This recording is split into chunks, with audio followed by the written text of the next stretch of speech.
Hi, hello, this is Dr. Cidambi. I'm here with you guys with this new topic. We've been talking about relapse prevention since Thanksgiving, and it is a very important topic. You know, everybody struggles with substance use, and the title today is I Enjoy Doing Drugs. How do I quit? You know, so this topic, you as a listener, you are driving your life. So you want to quit for your health, for your relationships, or for a change. So we are going to explore the tools and the tactics that you can use in order to be able to overcome this. So the whole idea of understanding your personal why do you want to quit using? Just knowing the benefit would be enough. We all know that exercise is good for us. We all know that eating our vegetables is good for us. But it doesn't necessarily mean that we do it. What is that about the personal motivation that makes it so crucial to actually quit? When it comes to really knowledge and action are two different things. When you get to know about that, think about it. You know that exercise is good for you, and you also know the feelings after awesome exercise. Then that's what takes you back to exercising. That feel is what that keeps you going. So I really encourage listeners to really take a deep inventory and ask yourself, how would quitting positively impact your life? What is your goal?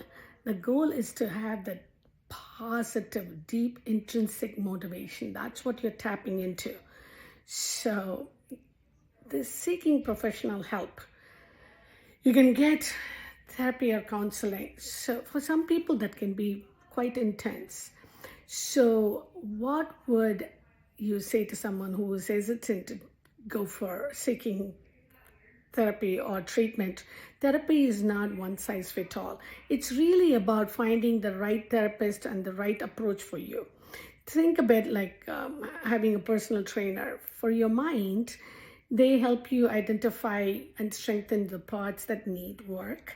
And there are therapies like cognitive behavioral therapy or CBT, that's what we call it, specifically focus on the changing of the thought process that really seeks substances. It's like rewiring your brain, empowering yourself. It's not about blame or judgment. It's just giving the tools to make this successful. So finding healthy alternatives is everything.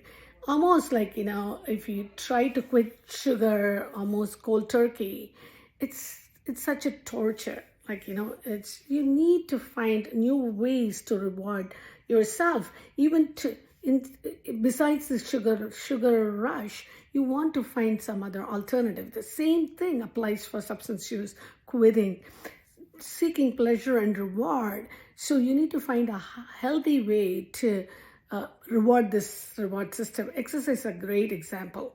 Endorphins that comes from through exercising can really, give the joy and excitement, the pleasure.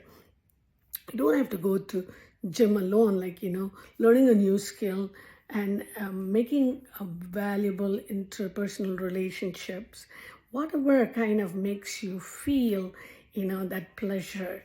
Seek out the pleasure and kind of looking for cheerleaders and coaches for your brain.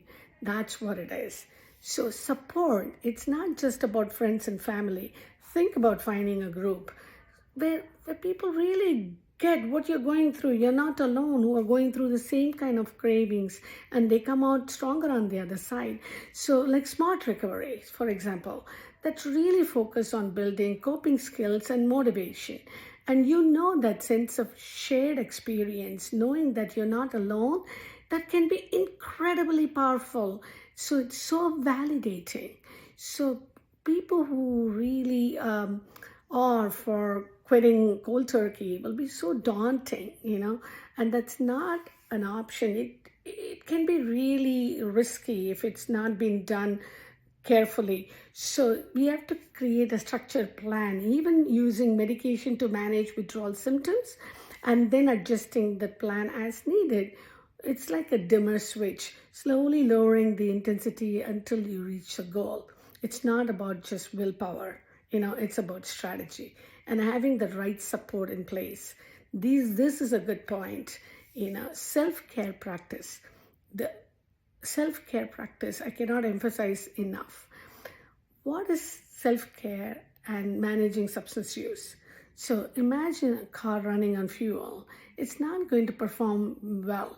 The same way when we are sleep deprived, we're not eating well, then we have this vulnerability. So we have difficulty coping. So self-care is going to, preserve this reserve.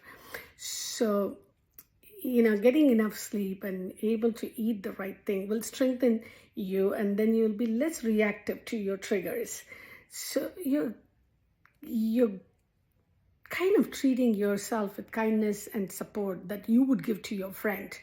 So power of having a community, gradual reduction, and the crucial role of self-care.